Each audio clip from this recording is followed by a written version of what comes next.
So let's hear it again for Sarah Russell. Thank you.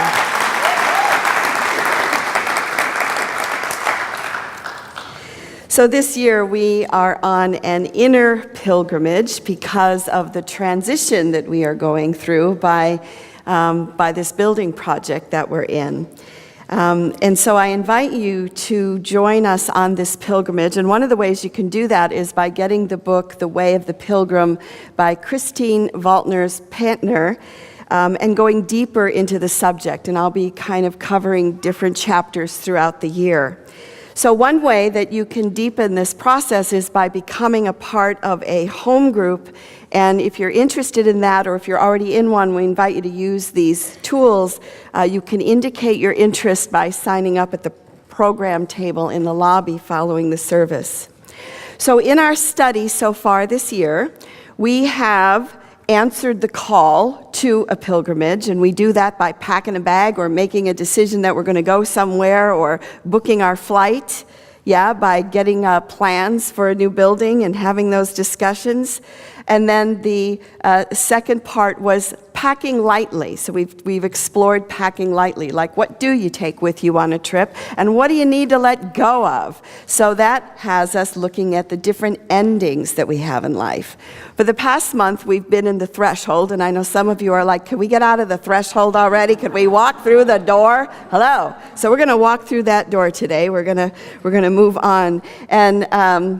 And yet that threshold is a very important part. So the Exodus story, I've been referring to it on and off for the last couple of months, and I think it's a great story because it really is a template for any kind of change or thresholds that we cross, any kind of new experiences that we have. And so when we last left the Israelites, they had just crossed the Red Sea.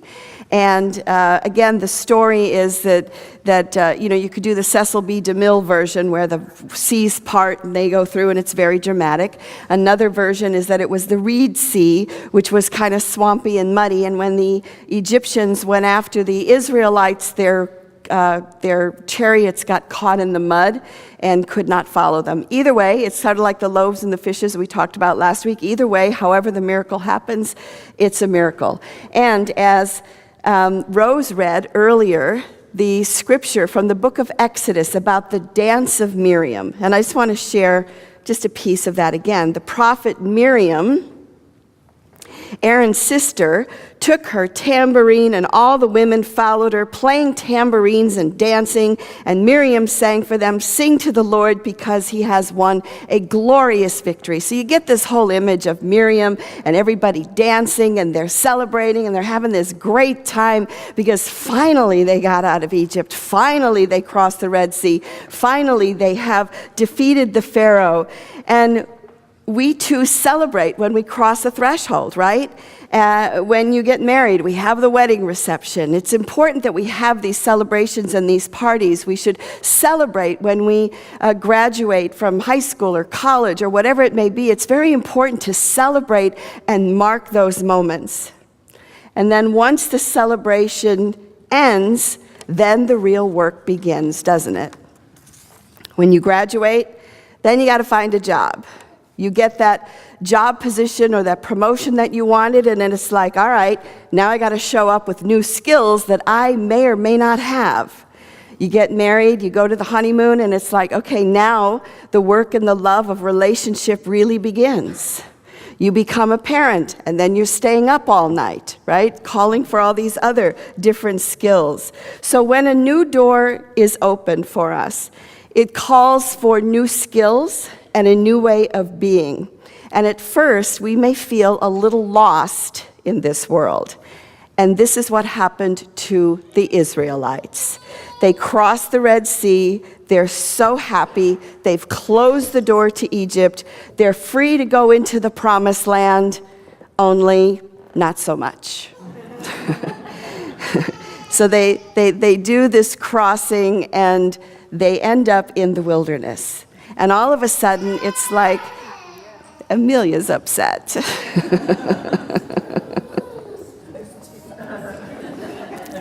She's like, The wilderness, oh no, I thought I was in the promised land. Ah! So they've crossed the Red Sea, they're celebrating, they're dancing, and then here they are. They're not in the promised land, they're in the wilderness. And all of a sudden, survival is an issue. So even though things were not so great in Egypt, they were in bondage. I mean, they had food, they had shelter, they had their comfort zone, right? They had their routine. Now all of a sudden it's like, are we going to have any food? Are we going to starve?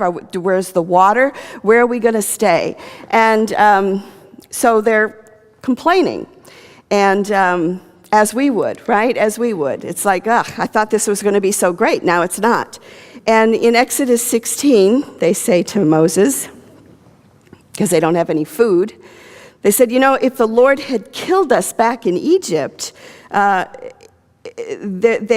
we sat around with pots filled with meat. We ate all the bread we wanted, but now you've brought us into the wilderness to starve us to death. Thanks a lot, Moses.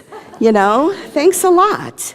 And so they have this miracle happen where they have manna from heaven, and it's like this bread. And the interesting thing about it is there's only enough for that day. Like if they try to keep it and store it, it gets filled with worms and stuff, and it's like you only get enough for this day, you don't get any extra. And tomorrow there will be enough for the day except for the Sabbath. Just take what you need. And it's just is sort of like the Lord's Prayer, right? Give us this day our daily bread. Just give us today what we need. So they're provided with what they need for the day. So then they don't have any water. And it's, again, they're thirsty. They're like, hey, we don't have any water here. And they say this to Moses. But tormented by thirst, they continued to argue with Moses. So why did you bring us out of Egypt? Are you trying to kill our children and our livestock with thirst? So this is a pattern that happens. Anybody relate to it at all? That you finally got what you wanted. You got there, and it's like, oh, and then the complaining starts. And I mean, really. So have you ever been through an open door only to find that it isn't exactly what you thought it might be? Robert Brummett, who wrote the book Finding Yourself in Transition, said, sometimes we may create an external beginning before we are internally ready. We've created a pseudo beginning, not the real thing.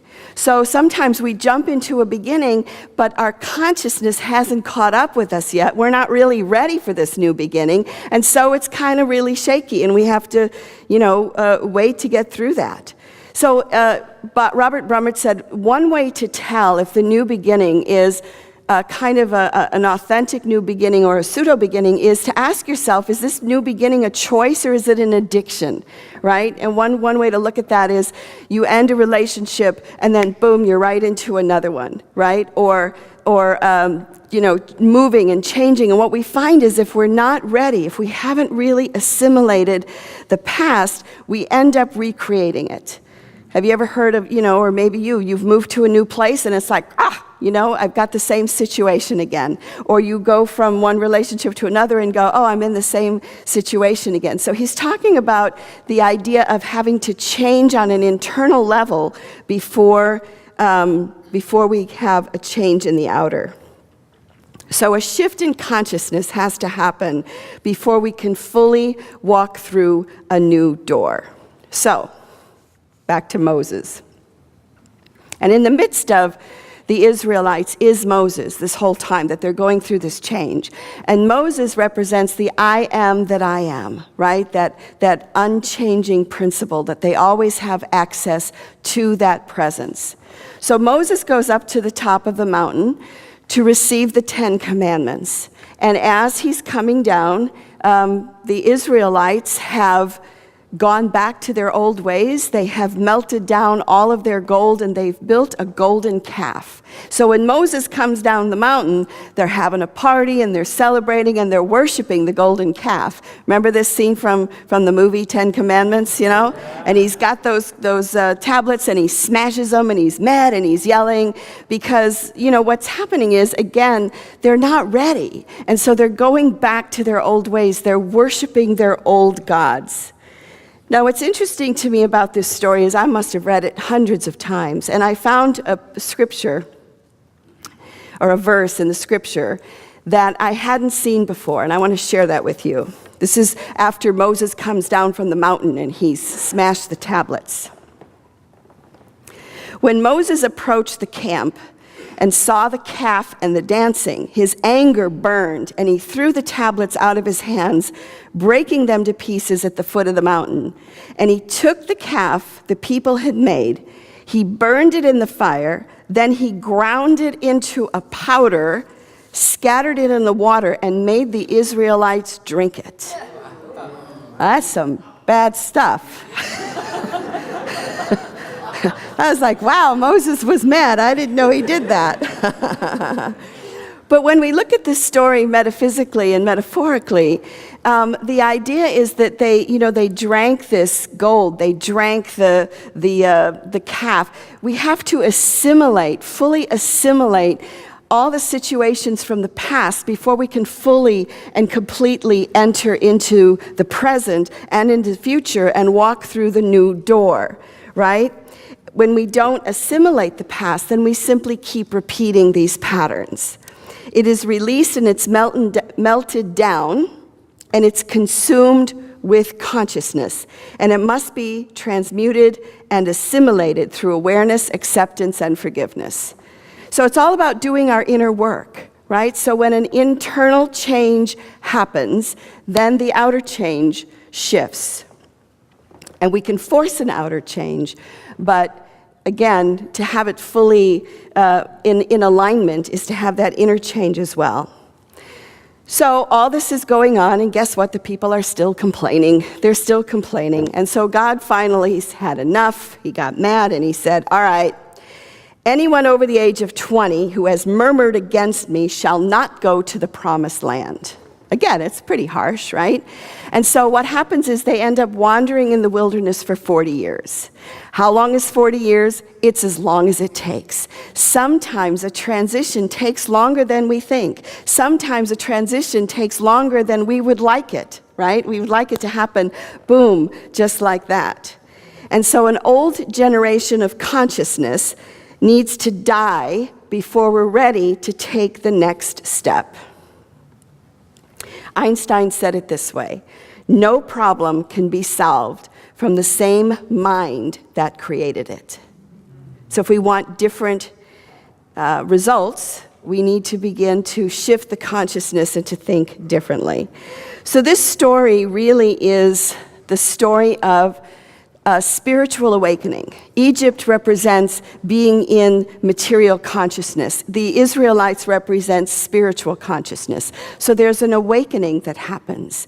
And isn't it true that when you have a spiritual awakening, you can't go back, right? I mean, as much as you'd like to go back, you can't go back.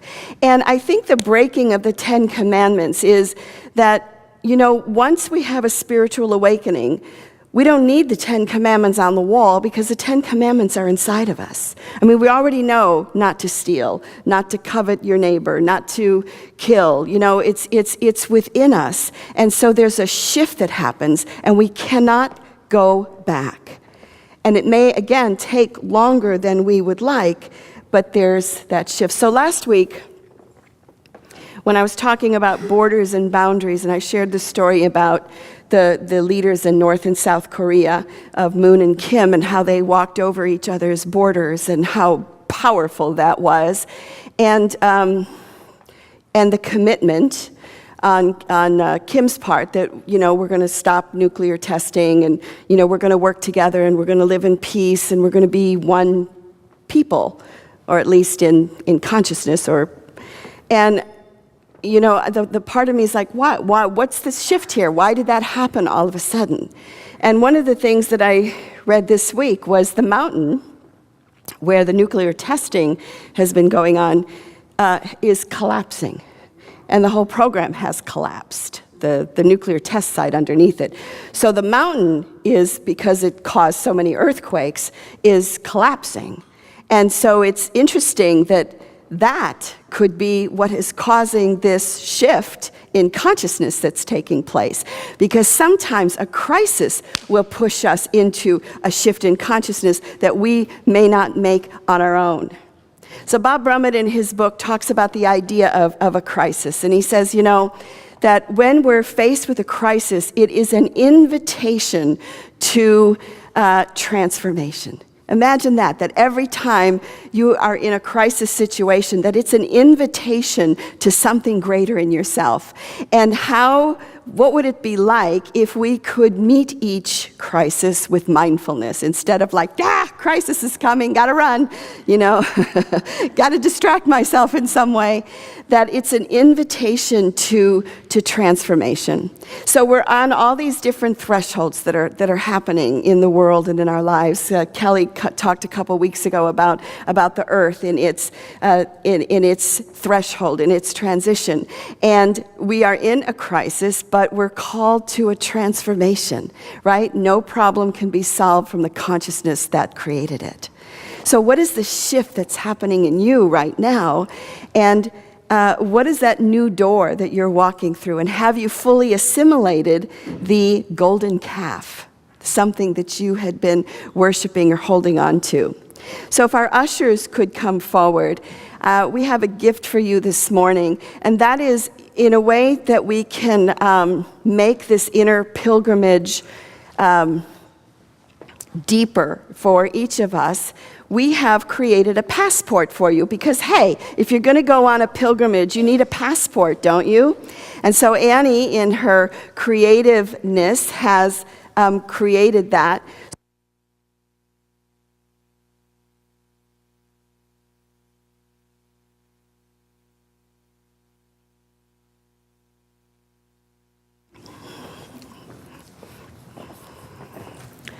So basically what you have is a passport that says the inner pilgrimage, and what I've done is I've taken this apart from the book, The Way of the Pilgrim, and made questions. So what you can do with this is you can use it in a home group. My hope is that you'll use it in a home group for discussion. And we're already into, like I said, the 4th chapter. We're going to start the practice of walking next month. And you'll also see in it that we have put the tapestries, so that you have a place where the tapestries are all together, along with the prayers. They're all here as well. And special bonus, a map of where you can park. I know, it's like, forget the questions. Show me the park, right? Show me where I can park. Show me the important stuff here. So, again, if you are interested in being in a home group, I invite you to sign up, and we will make sure that you can be, so how does a home group work? A home group works so that you meet in different people's homes in your neighborhood, so you don't have to fight the traffic and look for parking and come down here. And there are some groups that are already meeting and have been meeting for years, and I'm sure they would be open to having new members, and perhaps you would like to lead such a group. So again, I want to thank Annie Christensen for putting this together.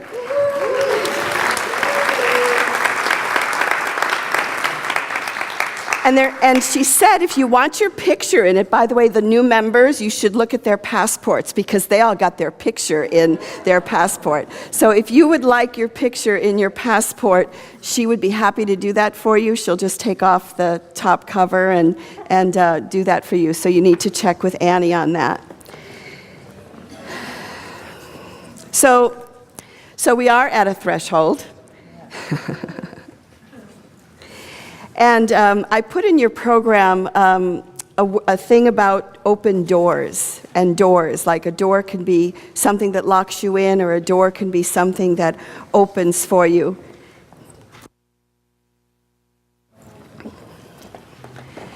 And it's actually not by Robert Brummett, it's by a woman named Stephanie at the Unity Center in Oregon. The image of a door is powerful. A door can be a symbol of either freedom or bondage. It all depends on our viewpoint.